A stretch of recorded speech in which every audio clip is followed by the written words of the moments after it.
have questions. I've already been told. Okay, so as usual, can I have a volunteer to please read the land acknowledgement? So can I have a volunteer, please? Yep, Aidan. We would like to acknowledge that George Brown Polytechnic is located on the traditional territory of the Mississaugas of the Credit First Nation and other indigenous peoples who have lived here over time. We are grateful to share this land as treaty people who learn, work, and live in the community with each other. Thank you very much. So again, here is our film for tonight, postponed from last week, so it is taking place tonight. And let's just get into our panel. All right, so we have today 3 panelists. The third is on their way. So I would like to introduce Monica Forrester, who I will be referring to as Moni, is a Two-Spirit trans woman of color, community activist, and a significant figure in Toronto's LGBTQ2+ history. She works in street health housing programs supporting people facing complex health and social challenges shaped by systemic discrimination. Monica is the founder and executive director of Trans Pride Toronto, a grassroots organization dedicated to trans rights, visibility, and community connection.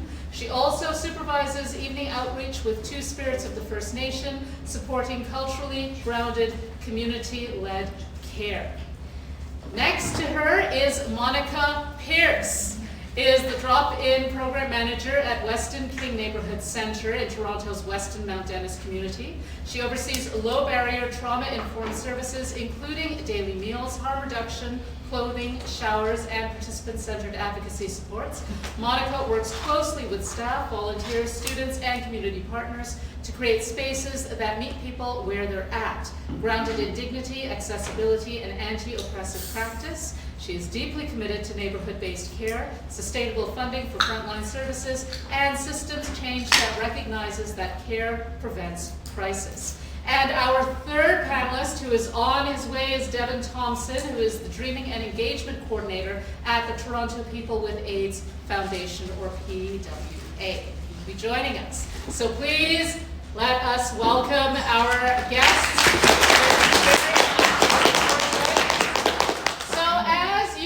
So what happens for our guests is I ask questions, but our community members here also ask questions. And so it is a conversation, right? So to begin, though, Moni. Yeah. Tell us about really what hasn't been mentioned, if I didn't mention it. Tell us more about your agency and the focus of your work. Okay. Well, I used to go to George Brown. Really? Yeah, so it brings good memory. I took this all to Women's Health. Oh. So, yeah, so it's good to come back, but I've been here a few other times. Go way back, I'm old now. But in 1988, I came to Toronto as a queer youth and found myself homeless. And I found the Two-Spirit trans community, which was also very homeless at the time. I think it really changed when we think about accessibility and inclusion. So we see a lot more trans people. There's still a lot of work to be done. So a lot of trans people were homeless in the sex work. So that's where I landed. And during the late 80s and early 90s, I myself and many of my peers experienced so much transphobia, police violence, discrimination. And it was also in the height of the AIDS epidemic, right? So the AIDS epidemic was discovered a couple of years before. So there was a lot of people in my community dying. So I had the opportunity to, 519, which is the LGBT community at Church and Welfare, was the first ever trans woman of color to actually work for the city of Toronto doing outreach. And it was really, it was so great to do this work because it really allowed community to feel that there was actually people that cared about them. So first and foremost. And I've seen a change in the community's response to, self-care and harm reduction, and just really made me just kind of want to do more. That's when my ED at the time said, well, Monica, if you want to go further, you got to go back to school. So I went to George Brown, right? So I took this up to women because I really believe in a more feminist approach, even though a lot of practices, a lot of agencies don't run that kind of analysis. but I felt that, you know, as a trans woman, that I felt that a lot of cis and trans women, or anyone that identifies as women, experience a lot of violence in different areas of their lives. So it was so educational to be here, to meet other colleagues and peers in my class, and really have good conversations. And I was actually the first trans woman in the Assault of Women's Training program. So there was a lot of discussions, and you know what I mean, because they, you know, they had, you know, coming from the sex work community. This is going back almost 20 years, no, 15 years. You know, they had different analysis around sex work, and sex work with violence, and you know what I mean. And I really wanted to challenge a lot of those things in that class because sex work is work. It's a done form of work. Unfortunately, it's criminalized, which makes it look, which brings on more violence to people in that industry. So there was a lot of things that I challenged, because we always say, for you know, our bodies, our choices, and I think, you know, why shouldn't people in the sex industry be able to make those choices? You know what I mean? And not to conflate sex work and trafficking, because they're totally two different things. One's consensual and one isn't. So, but anyway, so 519 was my stepping stone, and then I really wanted to get out there and bring a visibility for trans people. It's so important, not only to bring visibility, but to also be educated, because in this kind of work, you know, these things overlap. So you're not only dealing with maybe homelessness or drug use, but you're dealing with mental health. You're dealing with so many different things that intersect. And so I worked in like, sorry about that, I worked in like 15 years over the last 27 years. Most of them were part-time. My street health I've been with for 12 years. But most of them were part-time, but just to get my foot in there, not only to break some of those barriers for racialized and marginalized people, that we can make this work. Because every time I go to an agency, are you fine? Yeah, I work here. Right? Because they don't see trans two-spirit people in these kind of roles. So that was another reason for me to really be the poster child to actually get out there. And, you know, and hey, I've heard it all and I've experienced it all, and, you know, but it's made me, it's breaking down those barriers where it makes people feel more comfortable. Because we're brought up to believe certain things. Society, we're in this kind of gender kind of norm that it's only male and female and anything else like that. Same with sexuality. So it's always good when people like as an LGBTQ questioning communities can actually do this work and break down a lot of those barriers and make people feel like, hey, oh, Monica's just like we are. You know what I mean? And it's, you know, that's what I love about this work is that I get to meet so many great people in the work. Yes, they come from circumstances, you know what I mean? And, you know, we all have circumstances in our lives. And, you know, but it just, for me to be able to run a drop-in or to do case management or to do support, you know what I mean? It's, you know, and just to listen. I think in this work, I really value listening. You know what I mean? It's not always knowing the answer to everything, because it's not always there. You know what I mean? We have a housing crisis, we have lack of services, right? So some of these things that we want to be able to support people with, they're just not there, right? So we have to understand that, and we can never promise those things, right? Because sometimes they're not available. But I think just listening, because when you listen to someone that maybe has had so many doors closed, or that they're dealing with so much stigma and discrimination, you know what I mean? They just feel validated. You know, and I've learned so much from the community. You know what I mean? It's like, it's really like, I go to work, like, this lady would work too. You know what I mean? Because I just love the work that I'm doing, and it just, you know, people empower me to want to do more, to want to advocate more, to want to, you know, be that voice for the voices that don't have a voice, right? So, Street Health has been, I worked at Maggie Toronto Sex Work Action Project for around the oldest and one and only sex work agency for 15 years, and I worked my way up from an outreach worker to a manager. I just left there last year, and I've been at Street Health for 12 years, and I, once again, worked my way up to, you know, coordinating and supervising programs. You know, but I'm one of those people, I did the management stuff, and I, you know, pays better, but not where I want to be. I like to be right out there. I like to be in community. I like to be engaging. You know what I mean? That's where my strides are.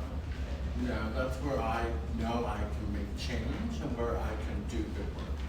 You know, And we're gonna get more into what yeah, that yeah. means. So anyway, so I don't Yeah. want to talk too much, but I'm just so glad to be here to enlighten everyone here on some of our experiences and the work that we do, you know, and kind of hopefully this will help you issues into wherever you go from here. But thank you, Rich.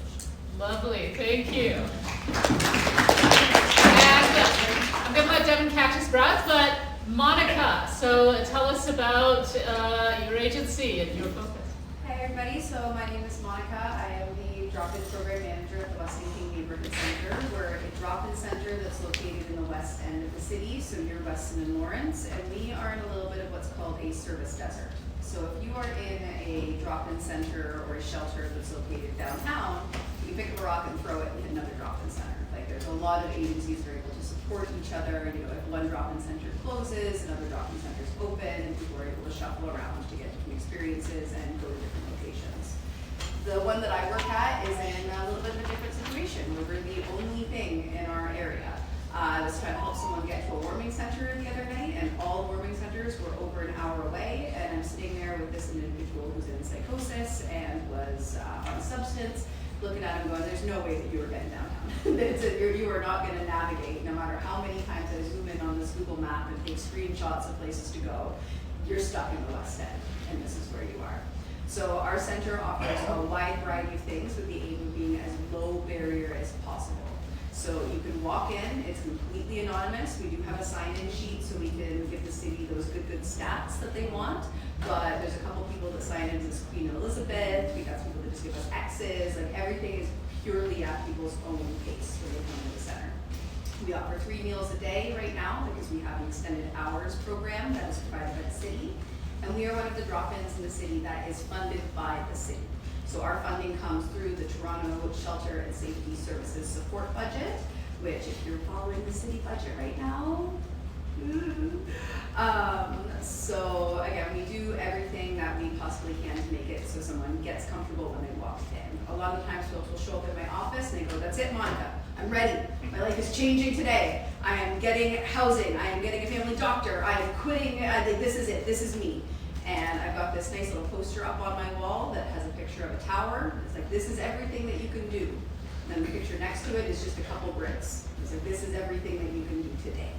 So when folks come to the center, the goal is we get you something to eat, maybe we grab you a shower, we get you a fresh set of clothes, we do some laundry. Yes, we do have case management and follow-up, but we are a very small team. And like Moni over here was saying, there are not a lot of systems out there. Drop-ins right now are turning into mental health emergency rooms right now. We had a situation where there was an individual in psychosis playing chicken, running across the street in front of the building, picking fights with people. We called an ambulance, some cops showed up, an ambulance showed up, and they said, yeah, our psych ward's full, and then they drove away. So this individual was then stuck with nowhere to go, still playing chicken in the middle of the road until we were able to de-escalate them and bring them back inside. Shelters are full. Where do people wait when they're on a waiting list, right? There's nowhere to go. We close at the end of the day. So one of the big things that I recently moved into management, and that is something that I am so happy to get my fingers into. Our center, and this is a thing that you probably have all experienced within your placements, within your job experience, high rate of turnover. There's not a lot of people that stick around in agencies for a long time if you're being paid very little, if there's no benefits. And a lot of the jobs in this industry are contract jobs. You're going to find that when you go out there. You're going to be offered a 9-month contract. You're going to be offered a year-long contract. And there's no guarantee that things are going to continue from that. So what I'm trying to do right now at my center is fighting for the city to provide us with longer-term funding so we're able to keep people around. Our center went through 6 different managers in 2.5 years. We weren't able to keep people around. I bet all of you are now imagining what our spreadsheets and our data tracking and our reporting and everything looked like. It was an absolute mess. So how are we supposed to go to our funders and say, hey, listen, here's all the good things that we're doing, here's what we're able to accomplish and do if we don't have that good quantitative knowledge to be able to pass to them? You all know quantitative stuff that is skewed. It's all of that qualitative data that really makes things go. But yeah, the goal is to just try to come up with sustainable things where we can keep the same staff members with us, and we can keep the same team going, and we can support our community that's coming back every single day. You know, the big thing, and then I'll end my ask me, how are you doing these days? There's no, oh, I'm fine, how are you?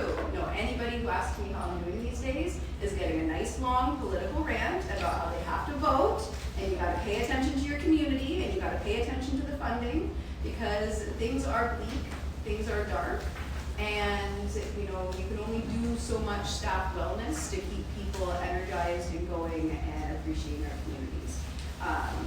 Again, just like with the funding, I know that the police just got a $93 million added to their funding.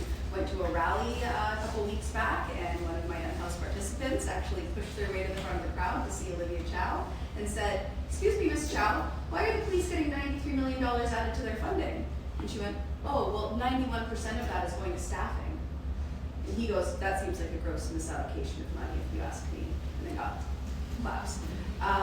But we're getting more and more situations where police are trying to force their way into the center. There are people that, you know, maybe were searching for housing, searching for support for years, and now they're in prison.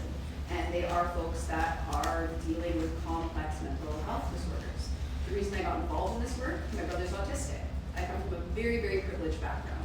He has a Henson Trust. My dad's an accountant, my mom is an academic, so they were able to put everything together for him in a way where he is fully connected. But if they weren't there, if I wasn't there, where would he be? He would be on the streets, he would be at a drop-in center, and he likely would be self-medicating with street drugs. So that's what pulled me into this work, was looking, you know, where do folks like my brother who don't have that familial support, or don't have familial support that's able to manage all the complexities that come with that, go to get that love and that support and that care that they need. Thank you. And I can already, there's so many segues just I from know, the two I'm trying to introductions keep it in. already. Yeah. No, but there's so many that we're going to get more into. So Devin, tell us, I'm sure you're going to give us more. So Devin, tell us about yourself and your agency and the focus. All right, well, yeah, my name is Devin. I'm a recent graduate of the SSW program here at George Brown.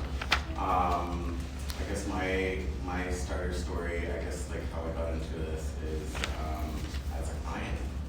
I worked at the Toronto People with AIDS Foundation, which provides tangible support for people living with HIV. I became a client there 13 years ago. And I'll tell you, from the beginning, I was scared just to go in that building. But the reality is that I needed support. So I went in, I got my support all in one day. I left with my application for OW and my ODSP all on the same day. And I didn't go back for 8 years because of the stigma surrounding HIV. I didn't feel comfortable being seen going into the building. And you know, life took its course. 8 years later, I became, you know, pretty successful in Airbnb businesses, and then basically COVID happened. The economy for me, like my financial situation just drastically changed.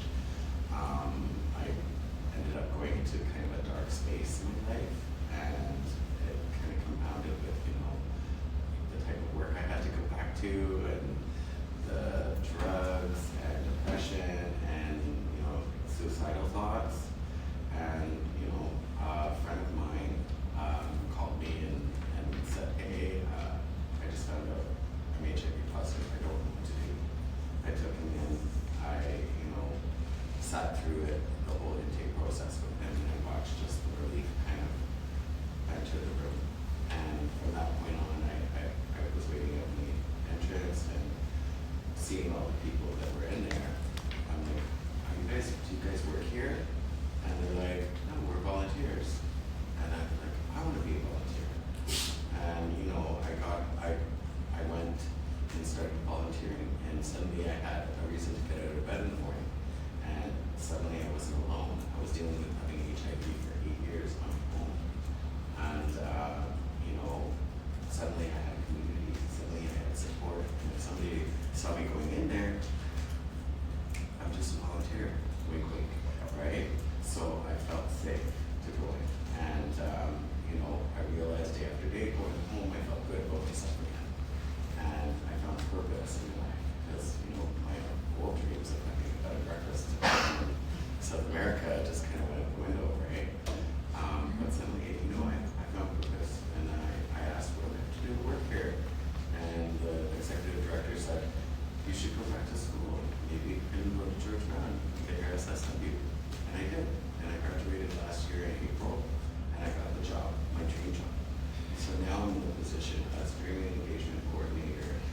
my job to support, onboard and train all new volunteers, student interns like yourself, and provide them with the necessary support and tools for transferring skills.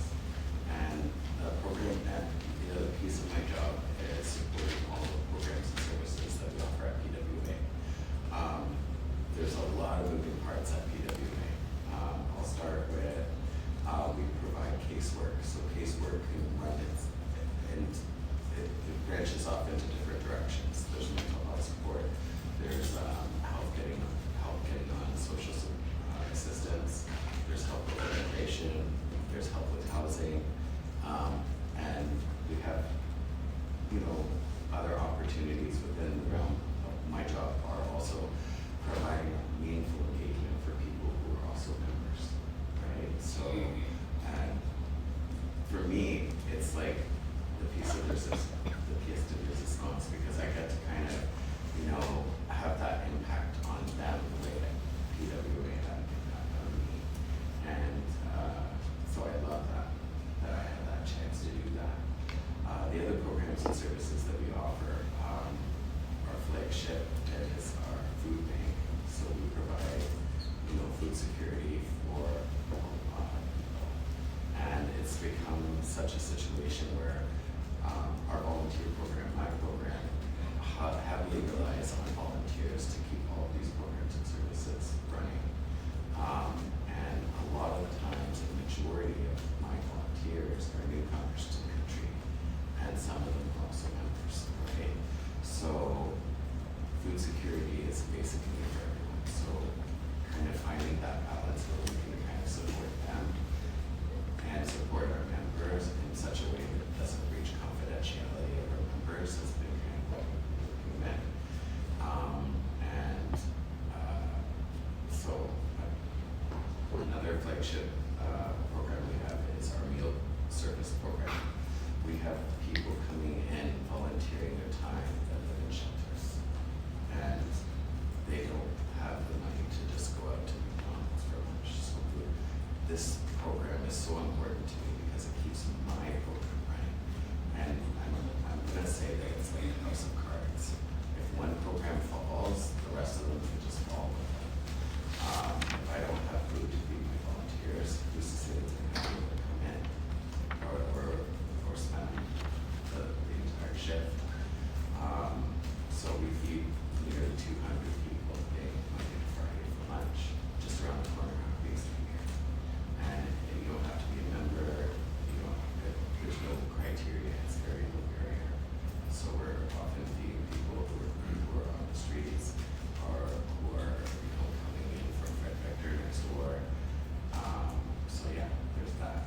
13 years ago when I became HIV positive, and 4 years ago when I just rediscovered my purpose in life. And one of my thoughts is that having purpose is kind of the key for a lot of people. You'll see a lot of people out there struggling because they don't see that aspect of life. And then I mean, with my own experience with drug and addiction, I also see, an opportunity there to, share lived experience with people who are going through the same thing. And, helping them to kind of imagine, oh, maybe if I wasn't so bored, or maybe if I wasn't so lonely, these things wouldn't be coming into the picture. So, yeah. Yep. I totally forgot to talk about student health. Didn't need to talk about it though. So yeah, just great work at PWA. I thought that went well. But student health has been around for almost 50 years. It started down in Sherbourne and Dundas as a nursing agency.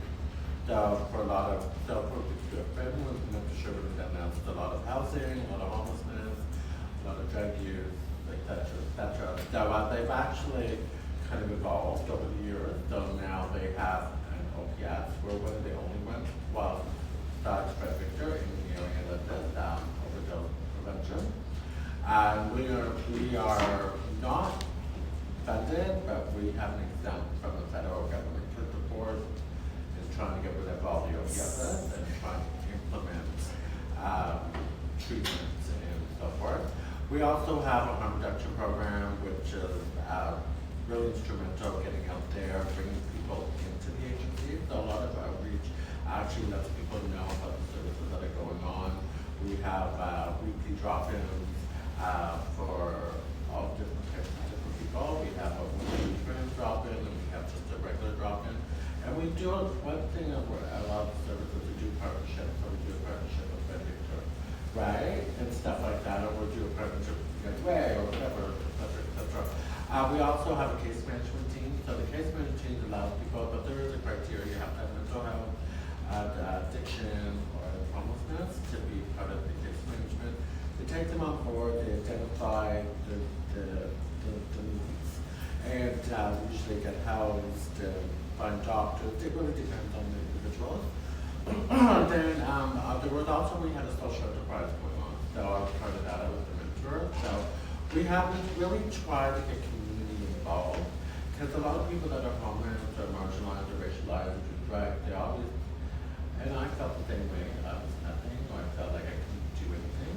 So we really encourage people because lived experience is experience, right? And when we think about outreach, people that do outreach are usually people from the community, and they're the first point of contact for a lot of people.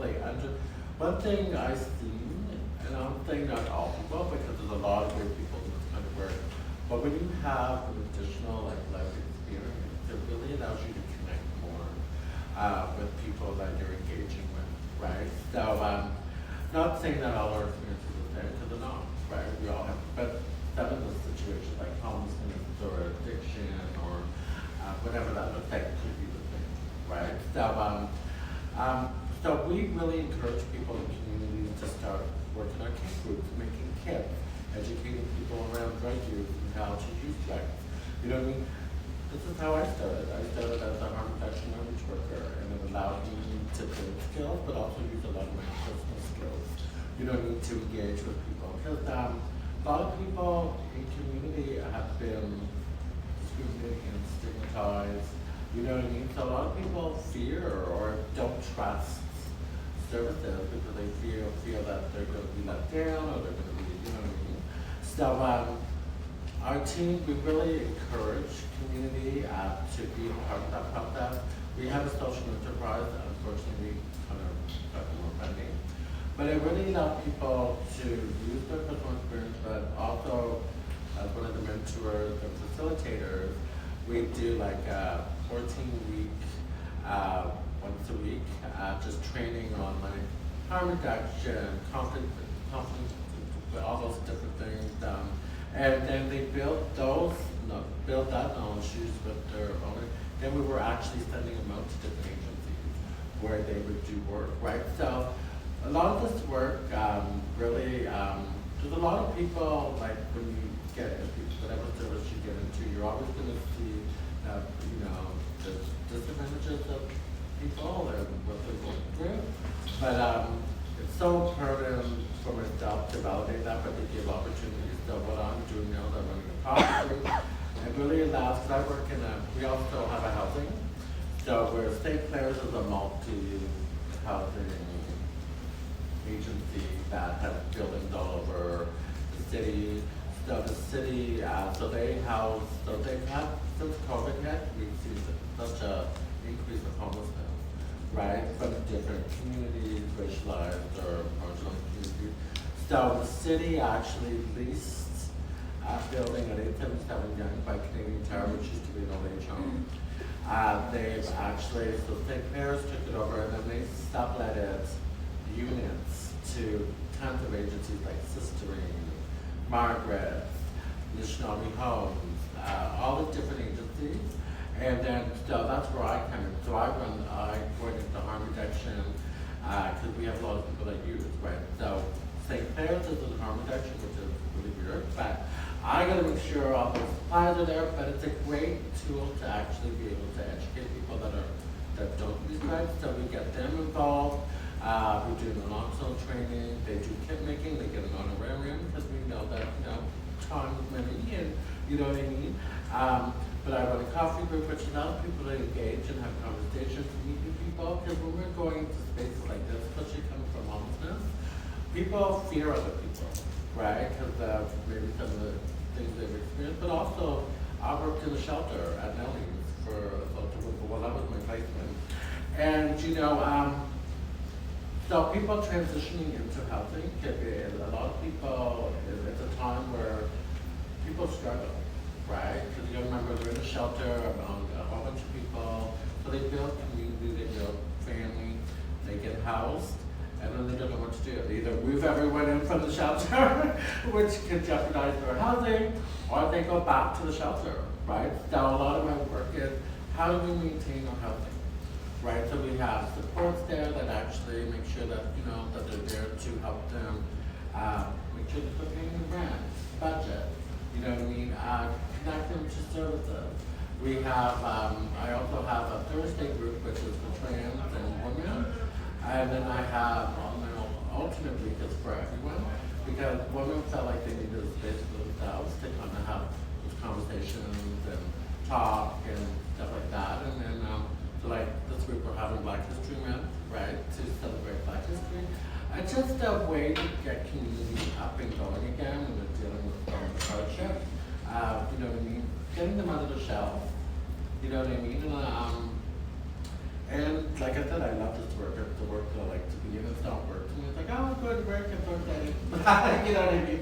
But, you know, there are down times, right? There are moments when, you know, the overdose crisis, it's been really hard. You know, when you're losing people constantly, you know what I mean? And especially because you build relationships. Even though like the work relationships, the relationships. You know, so you not only experience that for yourself, but for community, right? So how do we work together in community to more people that have passed on, right? So there's a lot of that kind of work and burnout, like COVID, street health. We did the skeleton where you work 1 week off, but for a lot of people it got burnout through COVID because we were just consistent. You know, we were frontline workers. We had to work. You know, and I think for a lot of us, I'm not speaking for everyone, but I know I was scared about COVID, being a diabetic and having, you know, health issues, you know, and still have to work, you know, but it also affected community, right? It really displaced a lot of people who've seen an increased homelessness, and, you know, and I'm not saying anyone here, but there's, you know, outreach, we've seen a lot of people in tents, you know, and then we got for a government that put laws in place that says now you can't tent anywhere. You know what I mean? They're giving the funds up to $10,000 if they suspect drug use. You know, this really is, you know, we're in a very hard time, like a time where, you know, being homeless or being marginalized is a crime. You know what I mean? Or using drugs is a crime, right? So it's, you know, it's that, and like Monica said, studies so curious because, different levels of government don't want to give us more money. You know what I mean? And then, like, the turnover is always turnover. I'm glad I have a permanent job, but it's permanent, so my job goes, which is unfortunate, I have to get another job, but, you know what I mean? But these are the realities, right? So when we have a government that's trying to look at drug use or homelessness as someone's fault, you know what I mean? That you're homeless is your fault, and you know what I mean? And who cares? It's better for them to, like Monica said, is to put people in jail than to deal with it. They get more housing. Yeah. You know what I mean? And we're seeing a lot of criminalization. Yeah, And it's interesting, the stigma and the criminalization around all sorts of health needs, right? And we're criminalizing, within our prison population, you have people, like a large population of people with addictions. Yeah. And still that debate about, which shouldn't be a debate, it's a health issue, but it's being treated as a criminal issue. I want to turn this to, because I know there are questions from the room. So, any questions for our panelists? Yeah, sir. Yeah, I have a question from Lily. First of all, your story was really powerful, and it's interesting how you just after you ready for college, you find a job, how you keep yourself hopeful, and also how you volunteer, be a volunteer, change your day and find a character that you can live your life personally. And before I just want to check with the people at the back. Can you hear?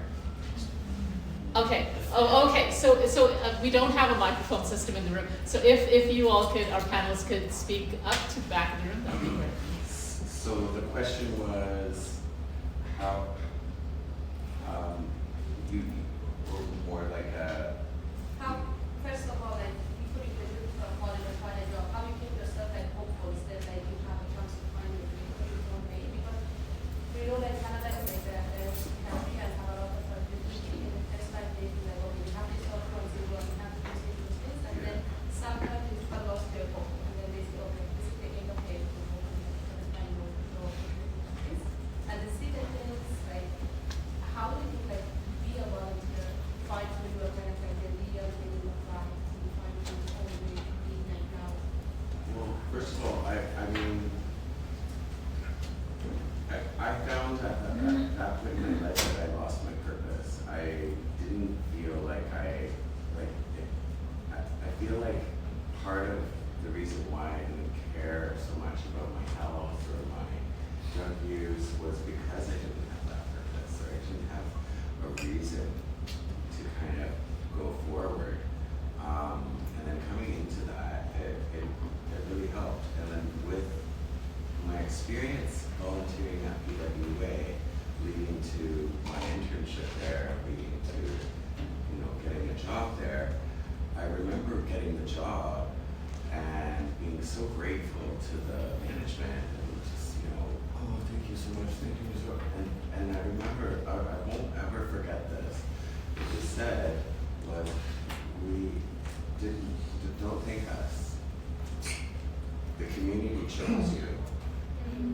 So They were lucky. the community chose you, and this is the result of your work, and you deserve to be here. So that's kind of what I brought a tear to my eye because I was just so grateful.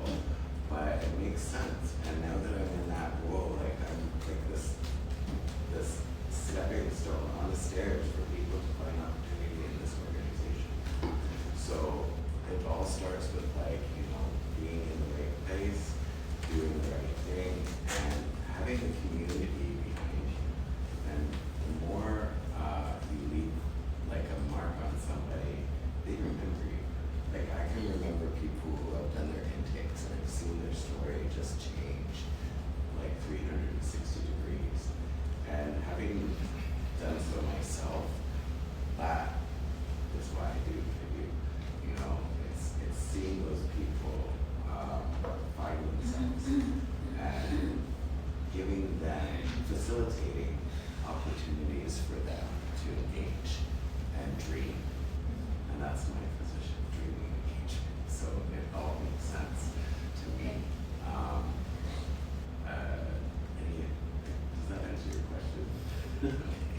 But I just like to say that's embedded into a lot of communities, right? So when you're coming from homelessness or being HIV or being trans or a person of color or grew up from poverty, you know what I mean? These things are embedded in people that they can't be anything other than that. You know what I mean? That people like couldn't accept you. You know what I mean? Like I was a trans sex worker that was homeless. You know what I mean? Who's gonna hire me? You know what I mean? Because these are the things society puts on people, right? So when people are walking in their door, this is how they're feeling, right? So to have these kind of programs, like he was saying, that volunteering really changes someone's life. It gives them purpose. It changes the dynamics of, oh, what do I want to do next? And that's what's mine. I just thought, okay, I'll do outreach a couple of days a week. You know what I mean? And, but it gave me purpose, and I see not only myself change, but I see changing community that wanted me to do more. I wanted to be that advocate. I wanted to be at those rallies. I wanted to speak about trans issues and two-spirit issues. Because I thought it was so important, because this was a community that I was with. And I wanted to break down those stereotypes. Because of these stereotypes, oh, they're just sex workers, they're violent people. But we see things on Jerry Springer that depict, thank God he's dead. But when we see things that depict certain groups as bad people, you know, or two black people fighting, or trans people, you know, it's just a rhetoric in the space of trans rights. Like trans people are actually looked at, they're being vilified now and targeted. You know what I mean? So this is, you know, when we look around conservatism and what it's doing, not only here in Canada, but abroad, a lot of marginalized groups, or, you know what I mean, are really, or lefties, or whatever they want to call it, you know what I mean? Our lives are at stake, you know what I mean? And so we got to keep on making sure that we are still rallying, we're still standing up, and we still have a voice. Because, you know, without our voices, you're allowing them to win. Right? And we see the rhetoric in the West Coast, in Alberta. Gender affirming care. Everyone gets gender affirming care. Why can't trans people have gender affirming care? You know what I mean? So when we see things that are taking away from people, I knew I was different when I was a kid. You know, I just started therapy until I was 20. But I'm not debatable, like I don't like to get into those politics, but I think people should be who they want to be. You know what I mean? Children know who they are. And even if we play with gender as a kid, you know what I mean? Allow them to do that, to make the decision when they're able to do that, but support it. You know what I mean? And that's one thing I can really say my family is always supportive. Okay, that's, you know, okay, yeah, and they supported me. You know what I mean? And I'm so grateful, but I'm one of the very few that are supportive, right? So, but what I'm saying, we're in a climate right now that it's really scary. And then for us to be on the front line, that's even scarier, because we are those people helping. You know what I mean? So just remember that, like, you know what I mean? There's always the good and the bad in this kind of work, and it can be stressful, and you can go home. Self-care is so important in this work too. How do we take care of ourselves when we're doing this work in community? You know what I mean? Because you just, as much as you try not to take it home, you know, how do we deal with that? So we can work, because you don't want to burn out and be able to go into a position where you're into your job and like, oh yeah, and start forgetting why you're there. You know what I mean? So I think it's important that, you know, we have these things. I think the conversations we have as staff, like, you know, and we don't call it self-care anymore, we call it something else. You know what I mean? But it's constantly evolving. You know And just to what I kind mean? of go off of that, the idea of, you know, like finding a safe space and finding comfort. That's the whole point of low barrier access to things.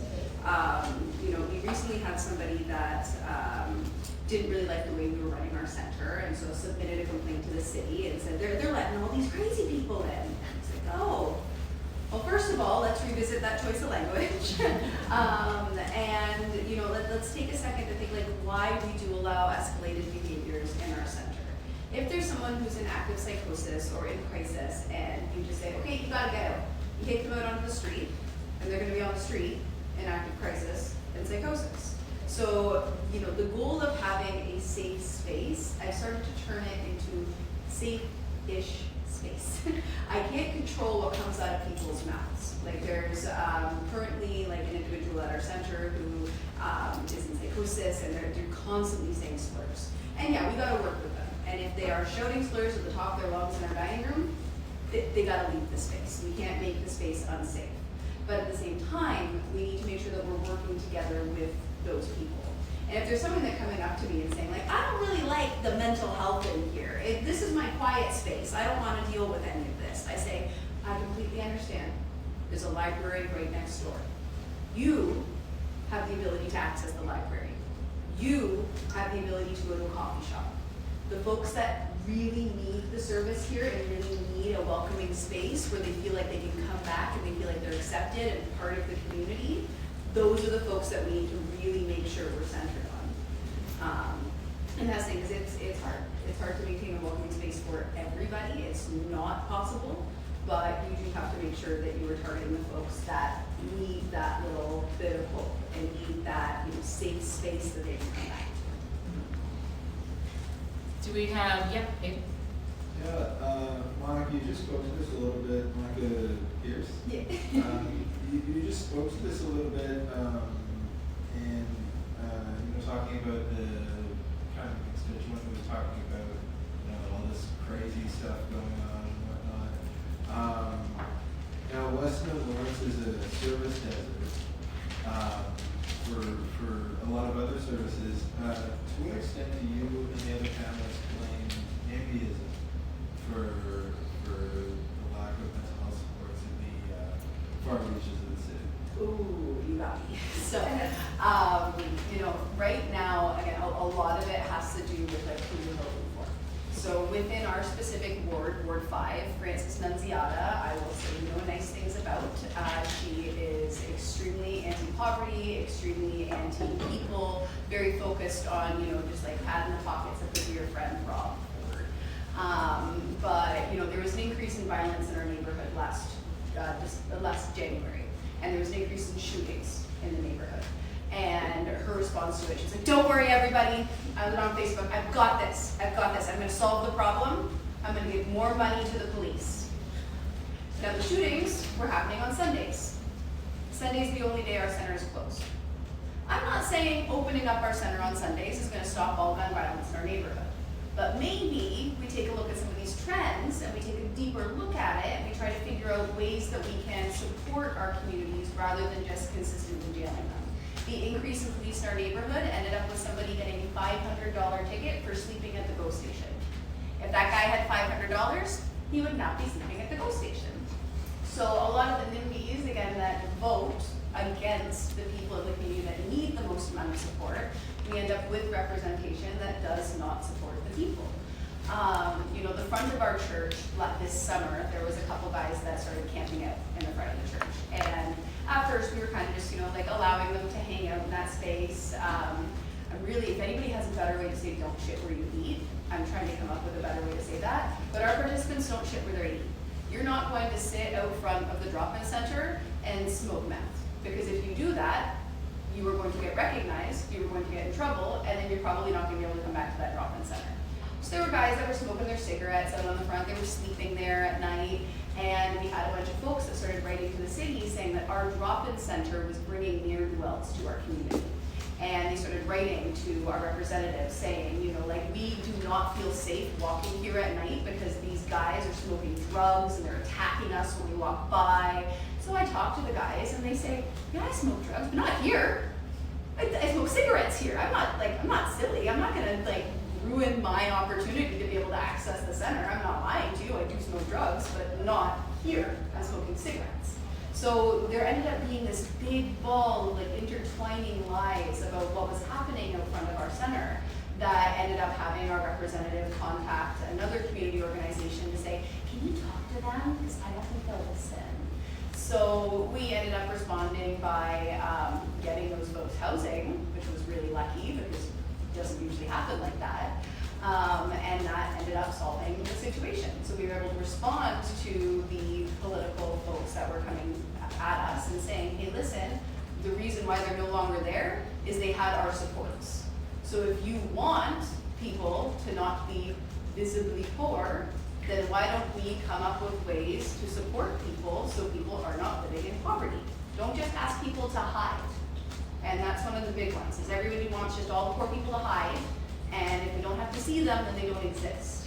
But, you know, especially with the criminalization of being able to have encampments right now, a lot of folks are pushing themselves back further into the bushes so they don't get caught, so they're not seen, so that people say there is no poverty in our neighborhood.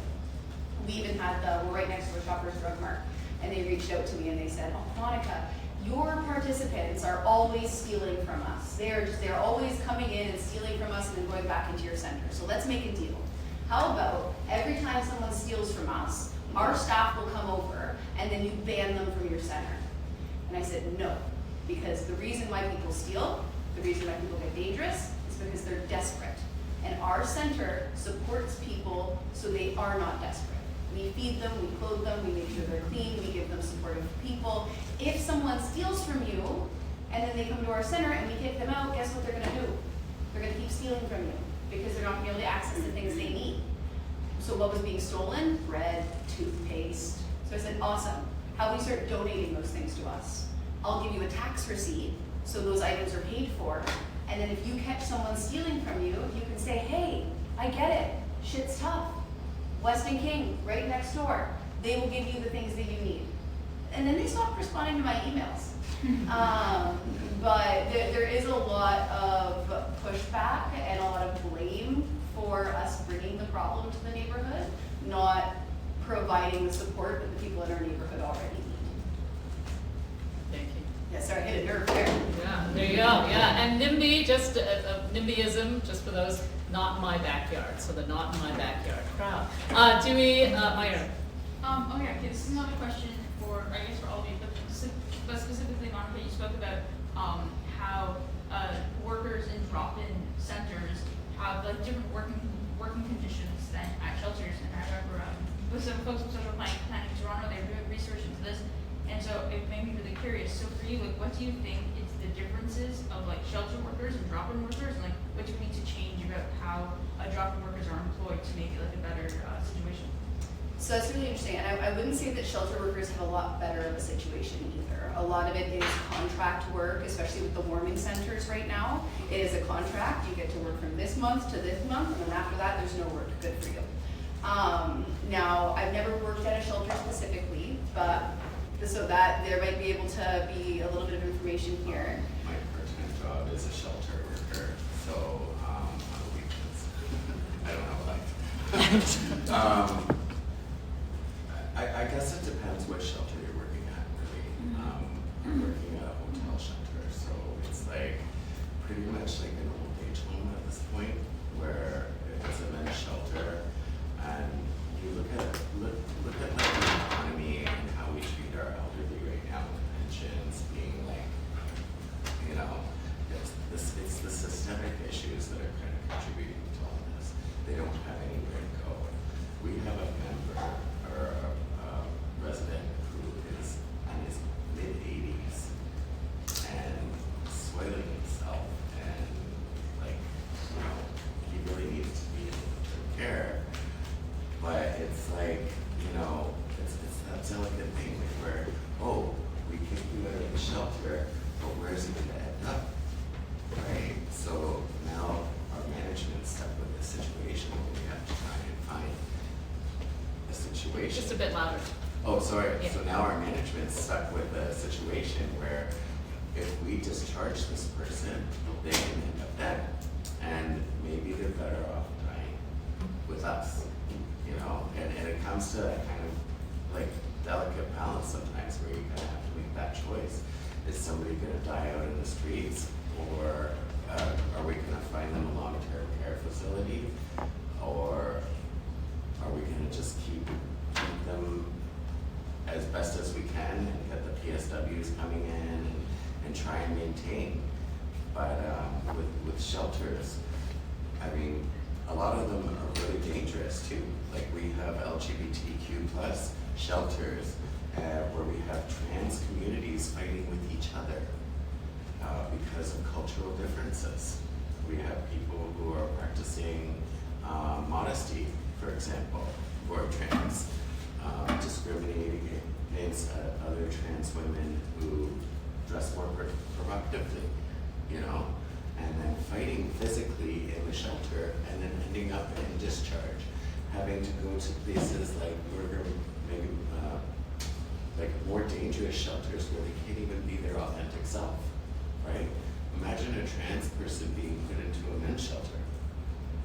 How dangerous that would be, right? So these, there's so many nuances in how we delicately care for the communities that we serve. And it's kind of like it's a homage to the fact that we are service providers, right? And as service users, there's a power dynamic. It's really, really in our hands. And so this is from the drop-in perspective. We get a lot of the shelter horror stories because most of the folks that end up at the drop-ins are the ones that were evicted from shelters for whatever reason. A lot of folks that choose not to go back to shelters. Recent deputation that I did at the city, my favorite line that I wrote in it was, central intake says, call back in 2 hours, call back in 2 hours. Not everybody can wait 2 hours. You can't. So, there was a situation where there was an individual who, their name was their trigger. When they came to Canada, someone misspelled a letter in their name, and they went, "That's not my name," and they went, "Yeah, it is." And then they ended up having some mental health concerns that made it so they couldn't explain what the problem was. It was just, "That's not my name." So they ended up coming in our care. After about 9 months, we figured out, oh, that's not his name. So we called 211. 211 brought that individual to a shelter. We told them, do not use his name. But when you go there, this is the alias he goes by. If you want to have him sit in the hallway so you can tell the legal name to the people that work there, great, but do not use his name in front of him. They get to the shelter, they use the name in front of him, he flips a couple tables, throws a couple chairs, and then got banned from all associated shelters for 3 months. What's he gonna do on the street for 3 months?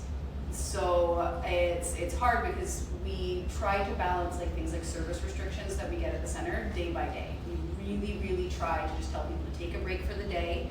The longest service restriction we'll give at any one time is a week, unless something really aggressive happens, and then we still provide people with here's other places you can go. But it's hard because shelters, you do have to make that call. You have people that are living there, you have people that are working there, day in, day out, you have to make sure that it's safe. But by preventing someone from accessing a shelter, they are just going to be back on the street, and then what kind of position are they in? So it's, So I just wanted to say, because I worked in both, shelters serve a purpose, but there's policy.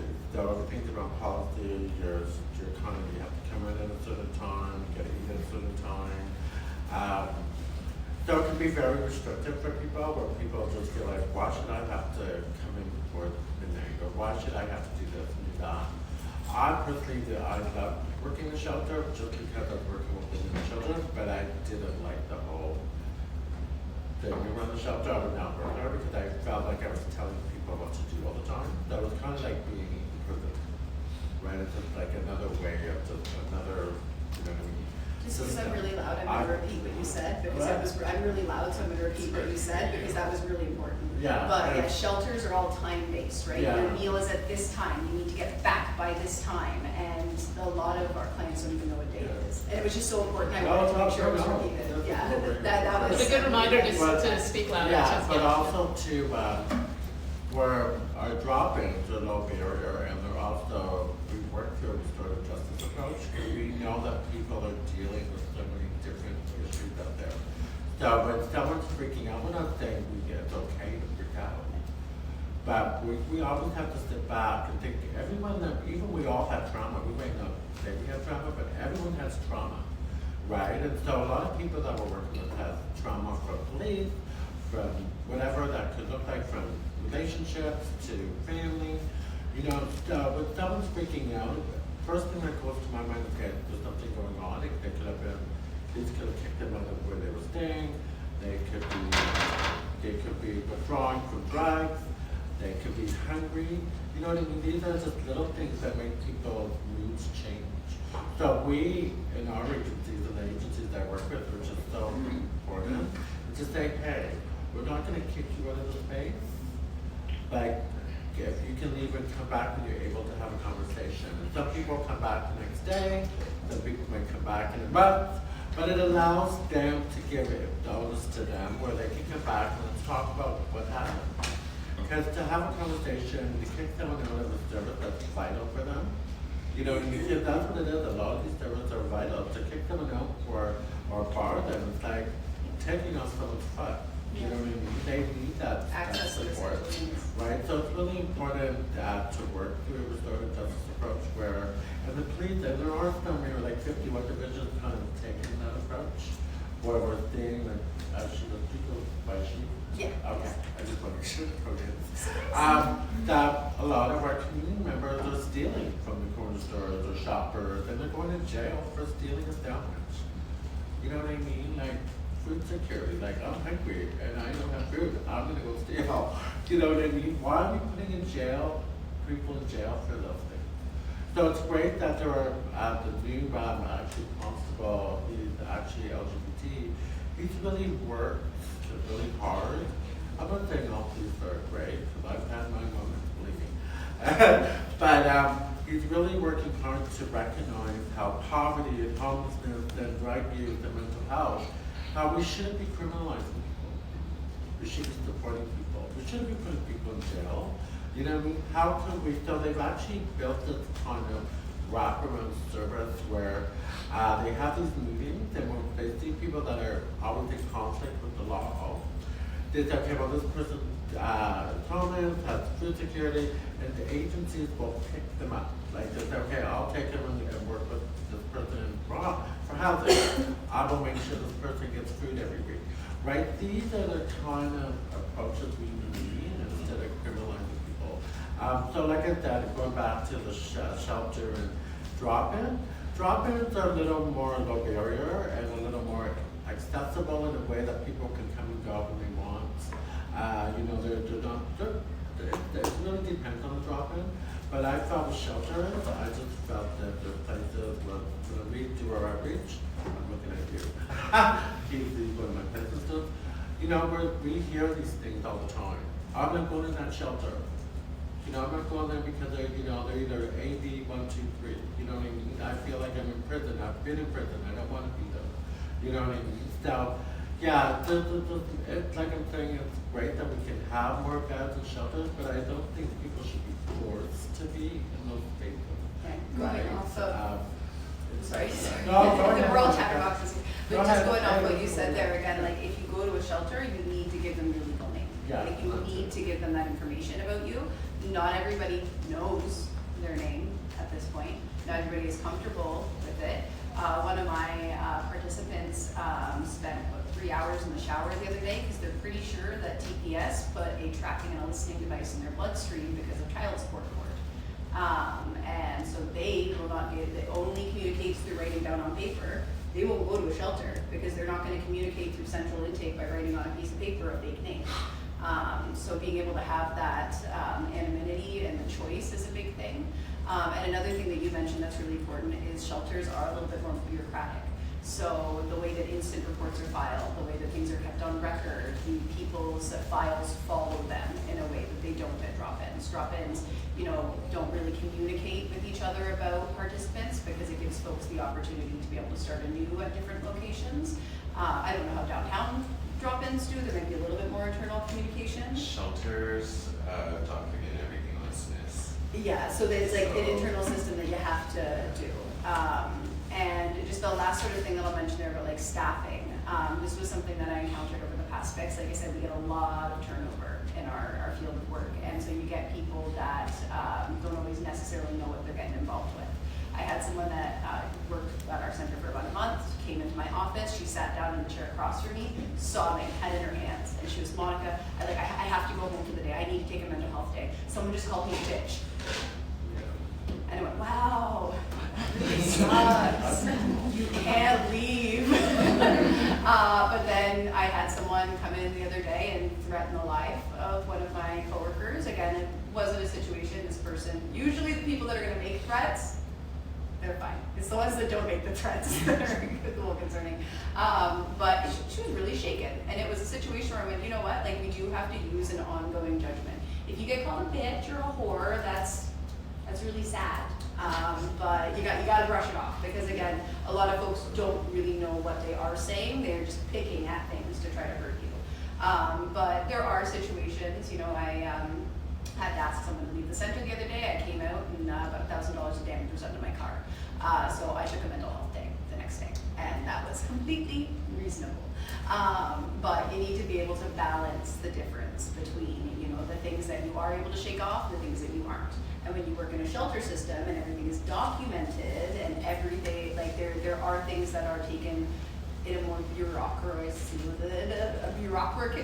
approach. Bureaucratic approach. You can tell I don't like the word. So, you know, there are more protections for staff, I would say, in the shelter system than there are in the drop-ins. It's interesting that, you know, when you were talking about, because we always talk about when we're working with communities, it's always in solidarity, but a big part of that is dignity. But dignity really depends on the individual and the individual needs. And so the, you know, the ability to really pay attention to what, even if it's something as what would seem as small as being able to write down your name, that's a big part of that person's dignity as well. Are there any, Yeah, Sure. can you guys speak to like the correlation now we see with the current drug supply and mental health issues and homelessness? I mean, we've all sort of seen it. You guys just sort of shed more light on that? I'm finding that whatever is being cut in the current, like the street drugs that are going around, the tendency is that they're a little more aggressive. If they're not aggressive, they're tranked. Yeah. A lot of people have stopped injecting because they say it's a waste of money, but They just pass out yeah. and on top of each other. Sometimes I was like, I think it was closing one night and there was one person passed out on top of the other person, and I was like, hey guys, can you move? You're blocking the driveway. You know, wakey. Another big one, nasal naloxone is not working the same way that it used to. The more someone overdoses, the more likely it is it's going to take more naloxone to recover them. Because they're trained. Yeah, and if they're on benzos, it doesn't even work anyways. Yeah. So, but I would recommend if you do have an opportunity to be able to get yourself trained on the intramuscular naloxone kits, do it. Right now, my staff are told that we do a nasal, and then you have someone else preparing a vial next to you. Yeah, drug supply has totally changed in the last 10, 15 years. So it's more toxic, right? So we're seeing like carfentanil and fentanyl, you know, tranquilizers. This is why we see a lot of people are doing an injection and then they're sleeping for hours, right? So you can't get them up. You know what I mean? And so there's that fear of also overdose. Right? Because they're doing all the overdoses because they're going to be gargling or whatever. We give them a lockdown and they're still sleeping, right? So crystal meth, it keeps people up for days. So it makes people more psychotic. You know, when you're sleep deprived for 2-3 days, you be a little different. But if you have nowhere to sleep, Right, you're so, self-medicating. which, Yeah, because you're afraid of things getting stolen and Yeah. you know, So it does increase people to be more, you know, irritable, violent, scared. Like I've seen people have different experiences. I know some that use drugs when I'm younger. I've had all those different things. You know what I mean? So, you know, when we see people running in the street or on the streetcars and doing things, most often it's the drugs, so they've been up for days. But we also have compound also with being homeless and all these other different things that they might be experiencing, which can make people upset. You know what I mean? When someone doesn't have the money to buy drugs, you know what I mean? Can make people more violent. You know what I mean? So there's so many different dynamics. But the drugs, like I said, today are totally different than the drugs 15, 20 years ago. Right? Go ahead. How tight are these populations of latest drugs out there? Do you find it's like neighborhood by neighborhood, or is it citywide? Yeah. And I do feel like I'm wearing a very vintage tee. This is very outdated now. Thanks. So- I'm curious to see how small the populations are, and do you phone each other and say, the latest thing I've seen today is? So, Weston King works specifically with Unison Healthcare. I don't know if Street Health does a lot with Unison at all, but they have a spot at like Jane and Trethewey. And so I don't know, I'm not originally from Toronto, so when I say intersections, it means nothing, but Jade and Trethewey and Weston and Lawrence are not far from each other, and we have entirely different drug supplies in our neighborhoods. So we do call each other, and there are a couple of folks that do street outreach with Unison that are still active users, and what they'll do is they will like show and allow us to take pictures of the supply, so we'll be like, hey, if it is this color, and we can like post things up so people know, we'll put them on the walls. We do have a rule where officers aren't allowed to enter the center unless they ring the bell and are walked in by staff. So when we put up posters like that, we don't feel like we're putting anybody in danger for like having photos or access to that kind of stuff. But yeah, the supply really does change from like intersection to intersection. But it has this really weird story. No, please. But it's really weird because weird. I've been around forever. I'm like in my late 50s. You wouldn't know. But when you go to different parts of the city, you go like, hey, the West End was more injection drug use, like heroin. You don't see heroin anymore. You know what I mean? Then Sherwood and Danvers was more crack, right? And then the gay neighborhood was more like crystal meth or like, you know, party drugs like ecstasy and stuff like that. Well, we're definitely seeing the overlap. It's kind of, people are doing everything and anything, all areas, right? So like down at Sherwood and Dundas, where we've given out tons for crack kits, now it's crystal meth, right? Because the drug's cheaper, gets you higher for longer. You know what I mean? So we also look at the effects of the drugs and how much they cost. Well, you know what I mean? If I can stay high for 2 days, hey, I'll spend $20. And you know what I mean? So we also got to look at people, you know what I mean? The financial needs too, and some of those things, right? Are there any places that are still testing for clients? Oh yeah, so we test over at Street Health, so we do have the strips. Like I said, but when we're getting new tranquilizers, and we don't have the strips to actually check it up. You know what I mean? So there would be all these different kinds of tranquilizers that they're bringing in. What's the new thing for the tranquilizer for horses? Yeah, that's the So can you imagine a human taking a tranquilizer for a horse? Yeah. You know, that's what I'm saying. People are out. Like we can't get them out. And that's like what people are smoking right now. There was this, again, it's cold. We catch people smoking inside sometimes, and we're not supposed to. But I'm sitting in my office, and there was just this smell that I'd never experienced before. So I ended up asking the guy later. I was like, not in trouble. I couldn't give two shits, but I just want to know so I can recognize that smell later. Was it And he was ice? like, he said it was crack, fentanyl, weed, and nicotine all shoved into one pipe. Oh, wow. And it was like, what? Which most people, what do they call it? What do they call it? I can't keep the slang names straight. Yeah, but also Not too, cool like enough. some of the drugs, like I know community members that their noses have like been eaten off. Like, because they're either snorting it or smoking it, and the nose is actually just like eaten. Like they have Yeah. no nostrils. If anybody has ever done coke, Application. nasal naloxone, like does not work. So when we're, you're dealing with all of this, and we've been having panels on food insecurity, housing insecurity, different panels, and always there is a health component to these, because these are all social determinants of health. And so the health, and you've been talking about how the health needs are increasing, but the resources to support this are decreasing. Right? So could you speak a bit about, talk about your capacity to deal with this? And I guess one way is, in terms of people who have addictions, we've seen the closing down under the Ford government of safe consumption sites or overdose prevention sites. So how are you dealing in terms of your capacity? Do you have the capacity to serve the growing needs that are out there? And Monica, I see your hand, but I'd like No, I'm so sorry. I just have something on the tip Yeah. of my tongue, but I'm sure you can speak more to Oh, it. well, I'm So, Mary Kay that I work with. We do a lot of work with the UMT pharmaceutical department. you speak a bit louder? Oh, so me and Mary Kay, we get a lot of placement students from the pharmaceutical department at UFT. We met some guys that are actually part of that, actually created strips to check for different drugs.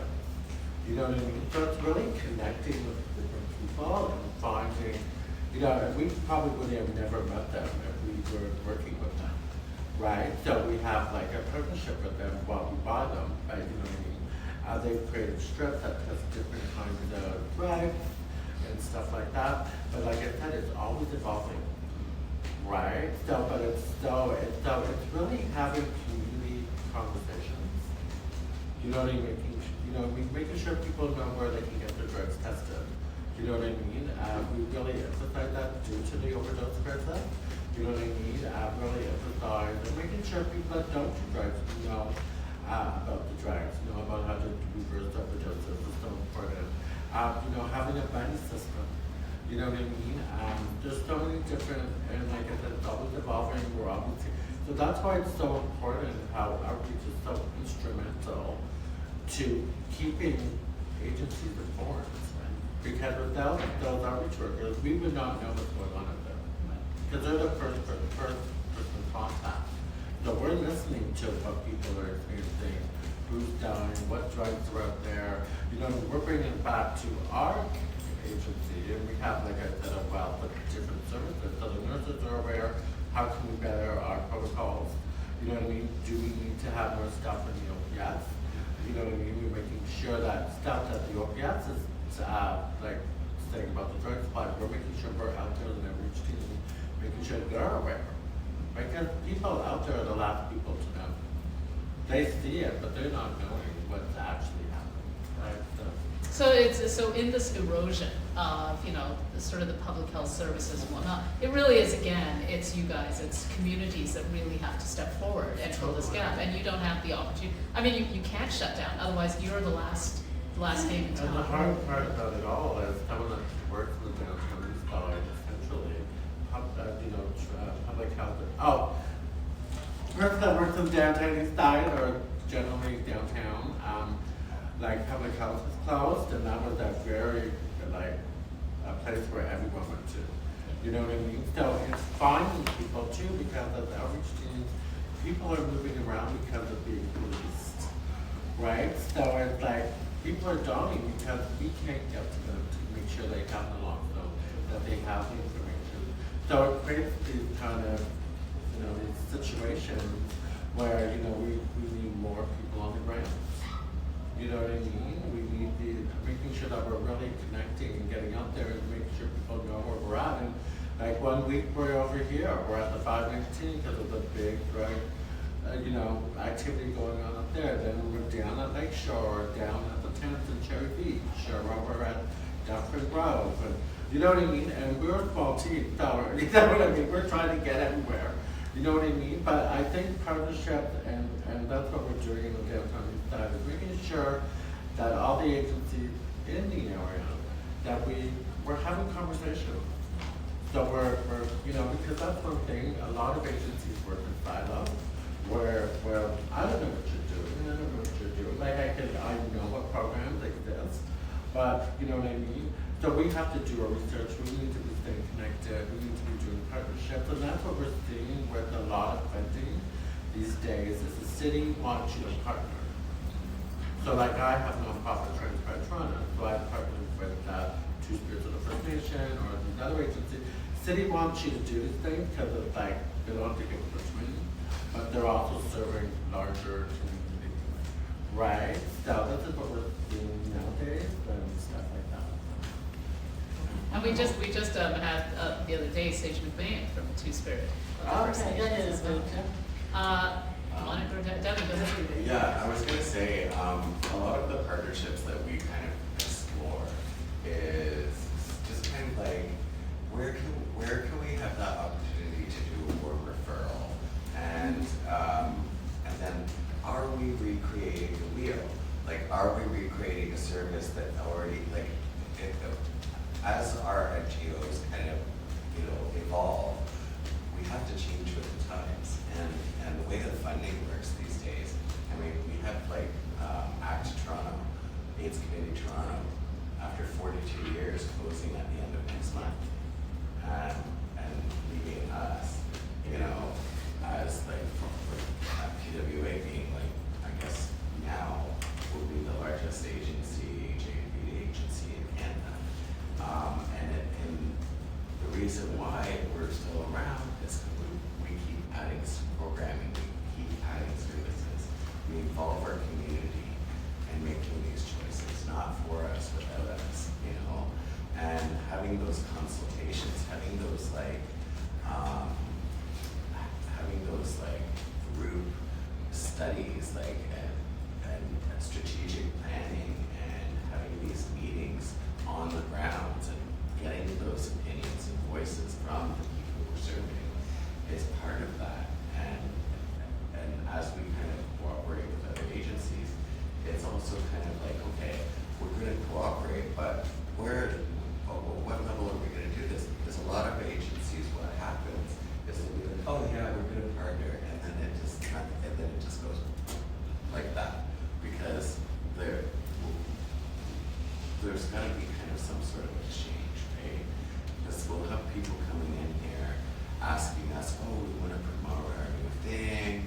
Can you get them to do this survey? And we'll be there, I'm like, okay, we're tired of, like, since the 80s being guinea pigs for you guys, right? The HIV community is sick and tired of being your guinea pigs.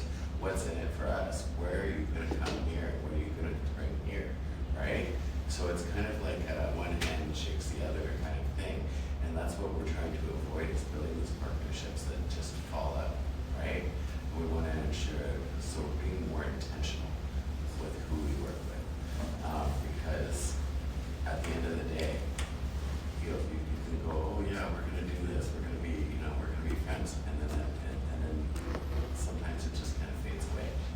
People are putting the money where their mouth is. Yeah. And I was so sorry to hear about ACT, because just last year I had one of our students who had gotten a job there, came to speak to our first years, and then I was reaching out to him, and suddenly his email's not working, and it's like, oh, it's gone, right? So it was that was a shock. Monica. Sorry, it's getting things on the tip of my tongue. I just get so excited to say them. But like answering the question that you had mentioned, like how is capacity going? Capacity is going terribly. So the way that our shelter, our drop-in is primarily funded is through the Toronto Shelter and Safety Services Budget. So they give us a lump sum of money. We have some religious grants. We have some. Ontario has been giving us less and less grants recently, but we apply for a variety of other grants that can support us with funding. And again, a lot of our staffing is contract. So we spend so much money retraining people every year, and 3 times a year when people's contracts end, and we have to bring on a new staff, and we waste so much money training people. And with the safe injection sites shutting down, there has been a larger population of folks that are coming to use drugs indoors at our center. And, sometimes I say lanyards off when I shouldn't say something. People can't smoke or inject in our washrooms. That is a rule. Doors closed in the bathroom. What am I gonna do? So a lot of times folks do inject or smoke in our bathrooms. Smoking is a little bit harder for us to be able to waive, because you can smell it in the space. There's folks that are trying to abstain, so when they then walk into the washroom and smell it, it's sort of a whole thing. But what we've been trying to do. Do you know how many push sticks we flushed getting out of that toilet? Everything. And Thousands and thousands of dollars in plumbing. and we're lucky to have. We just got one guy, Steve, and he can do anything. That man. Oh no, you can't. So again, folks will use in the washroom. So we recently had a staff discussion. We're like, what are we going to do? So we have one bathroom. That's it, and then we have 2 shower bathrooms, and the shower bathrooms get booked for people to take showers. We had an emergency that happened a month ago where there was someone that was booked for a shower, but they had to use the bathroom before their shower. They used the bathroom, they smoked some downers on the toilet, passed out. We had to have staff knock, enter the bathroom, try to wake them up. We gave them 4 doses of naloxone, nothing happened, ambulance showed up, they ended up surviving. But the whole staff team sat down and went, he was 3 minutes away from going into a locked shower room for an hour. And if he had smoked in the shower room and not been found for an hour, we would have lost him. So how are we gonna have those conversations with our participants where we say, we know you're gonna smoke. Like, I'm gonna tell you not to. We know that you're gonna smoke. So what kind of language can we create so we can say, hey, when you're going in here, what we sort of say is, if you're high going into your shower, let us know and we'll knock every 10 minutes. But people need to be open with us and say, like, listen, we don't care. We're not judging you on this at all, but we need to check on you every 10 minutes if you're going in here high, because you are not ruining my day by me finding you in an hour. Purely selfishly, also we want you to survive. But, you know, it's really hard trying to balance those things where we're maintaining a relationship with the church that we rent our building from. I'm not gonna tell the building manager, oh yeah, safe injection sites have closed down, so we're letting people smoke in the bathrooms and checking on them. No, the rule has to be, no, you can't use drugs in the bathroom, you can't smoke drugs in the bathroom. But once that door is closed, we're not installing security cameras in the bathrooms. So what we just try to say to people is like, hey, let us know. But then it comes back to staff capacity. If I've got 2 staff on the floor, do I really have someone who can every 10 minutes go knock on that door? No. I got meal service. Oh, no volunteers show up for meal service. Now I've got 2 staff standing behind the meal service table.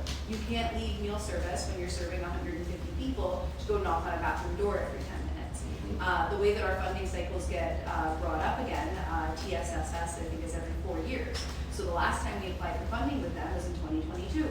The landscape has changed since 2022. We could manage the floor with 2 people in 2022. Now we can't. But we don't get to ask for more money until 2027 for that to start in 2028. So now for 2026 and 2027, we are working off of funding that was given to us at a yearly rate in 2022. So it's very difficult to have the capacity. And I don't know if folks here have had any experiences with the heart hubs that have replaced the safe injection sites. They are sterile. They are clean, they are shiny, they look like doctor's offices. And I've had participants that have come up to me and said, I walked into a heart hub, I was the worst smelling thing in there, so I turned and walked out. Okay, if you don't have a grimy chair sitting in the corner to make people feel comfortable, if you don't have, you know, a little bit of graffiti here and there, and, you know, staff that are wearing, I was talking to one of the students that brought me to the bathroom here, and I was like, your sweatpants, perfect work outfit. Because if you show up wearing a pencil skirt and you're in an environment that is not like physically welcoming for someone, they're going to turn around and walk out. And the heart hubs are the strategy that is celebrated by the Ford government. Right? Yes, so when the safe injection sites were shut down and the lawsuit started to happen, the Ford government kind of realized that they might not win the lawsuit. So as a bribe, they provided these heart hubs, which it stands for something, it's an acronym. But they offered this money to the safe injection site saying, you can keep your staff, we will still pay for you, but now you have to go through an abstinence-only model, and you can't give out harm reduction supplies, you can't give out any of this. And a lot of agencies that had people that they wanted to keep on, they didn't want to let go of all of their staff, they had people that they were worried about losing their jobs, they accepted the funding. But they had to sign a document that said, even if this lawsuit wins, you can never be a safe injection site again. You can never give out harm reduction kits again. There were a lot of staff left too because they didn't believe in that Yeah. approach. But also too because I worked with the chief region person in the health center, and because before we think, oh, we're going to have facilities for people to go to, we're going to have housing, we're going to have beds for people to detox. That hasn't happened. Yeah. Right? No, So they're no, giving them no. money, but a lot of the resources are not there. So you're just, once again, failing people that, because there are people that want to maybe transition out of drug use, but that's the problem. Detoxes are full, getting into a rehab 6 months, but he's going on like, oh, we're going to fast track. You know what I mean? The reality is it's not happening. So it's more for show. So for someone that wants to but doesn't have those services, where am I going to go? Right back to where I was, right? And that happened when I was working at actually Elizabeth Friday, when the government was giving all the money to trafficking. So I had to go really quick look for trafficking. I couldn't find any trafficking. I found a lot of sex workers that wanted to transition out. But see, the government also too puts the place, you have to have X amount of people to want to either go to rehab or get off the street in order to get your funding. So they just don't give you all that funding, you have to show them. So a lot of these agencies too, they what do they call it? Over whatever. Overpromise. Oh yes, there's tons of people that are being trafficked, or there's tons of, to get this funding. And finding out that was one thing with Elizabeth Fry. We had maybe one person that was trafficked. So she was like, Monica, I want you to go into resolve crime. I said, that's not my job. I'm not going into organized crime, resolve crime, looking for traffic victims. I said, that's not what I signed up for. You know what I mean? So these expectations sometimes, funders want you to be doing all these different things, and the reality is that doesn't exist, right? So like she was saying is like with street health, we have all that stuff in the bathrooms because we know as much as we tell people they can't do it, they're going to do it, right? So we, instead of having volunteers, we pay our volunteers. We pay people in the community to help with their drop-ins, so we know that they're going to come because they need it, right? They need money, right? So we were able to check those bathrooms every 20 minutes and do these different things, right? It's just, as much as, we would like to have these spaces that are drug-free or the things, not the reality. Do we have any other questions from the group? Okay, I have one. Oh, I do have one. It was so fascinating to hear how you've been really active, like in the LGBTQ, like scene, like for like decades. And so I'm just curious, like, when you look at like the 80s, 90s, 2000s, 2010s, and now, like how has, like, It's really horrible right now because, I'm not a bad person because we've seen, and what really kills me about the church around there that lived there for 30 years is that people forgot that there's a lot of drugs in their community, but if you're housed, you're privileged, so it doesn't matter. When you're visible, then you become a problem, right? And I feel like we forgot the history of like AIDS crisis and when people were stigmatized and ostracized and policed and you know what I mean? And to see the responses that I see in the community about homeless people. Oh, well, they're not from our community. What do you mean they're not from? Why would someone sit in the Church Monthly area where they feel safe and not be, you know what I mean? So this is, oh my God, like things I just like lose my brain sometimes. I sometimes we have to really, that's why it's so important that we are always talking about history. Because I think we need to be reflecting, because when people come out of things and are more privileged, they forget what it was 30 or 40 years ago. You know what I mean? But it doesn't mean it can never come back, right? So it's been such a struggle, like I was like the bad person up there, but I don't care. It's like, we have to work together. People ain't going anywhere.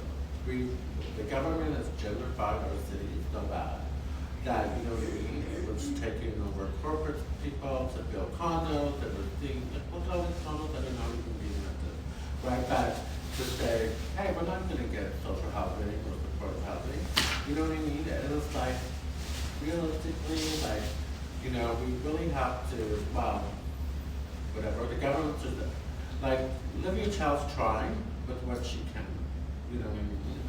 But she's actually got more housing than Tory has. Tory was all about the big money and let's build this, you know what I mean?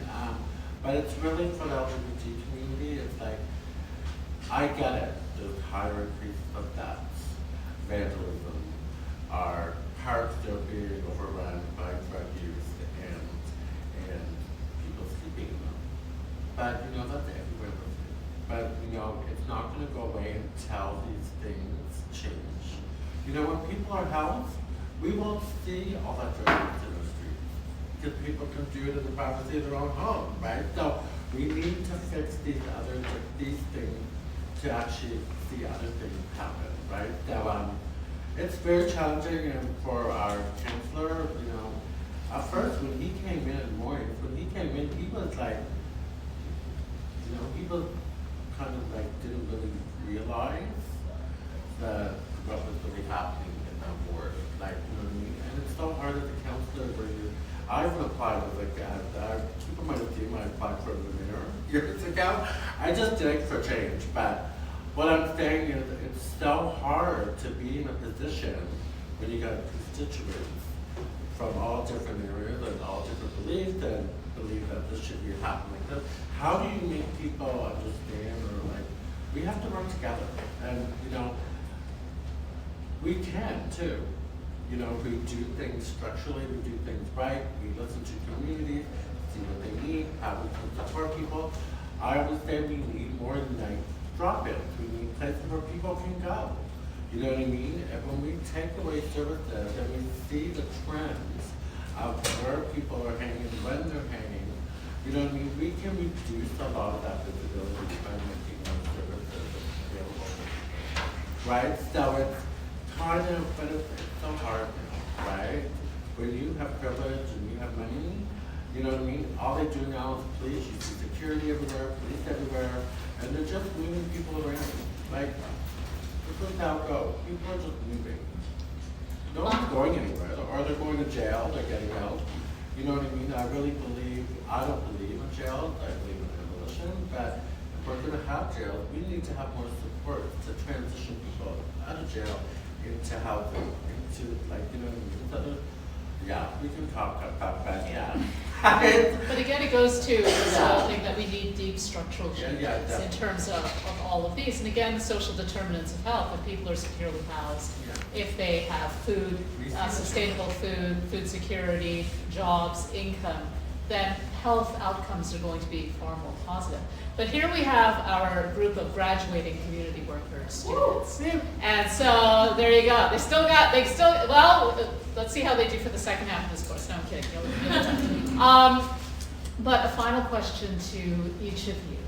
And we'll just start at the far with Monica and then Devin and then Monique. So what would be, if for people who want to work in health serving community agencies, what would be your advice for our students in terms of the skills or what they need to do in order to get those jobs or prepare for this sector?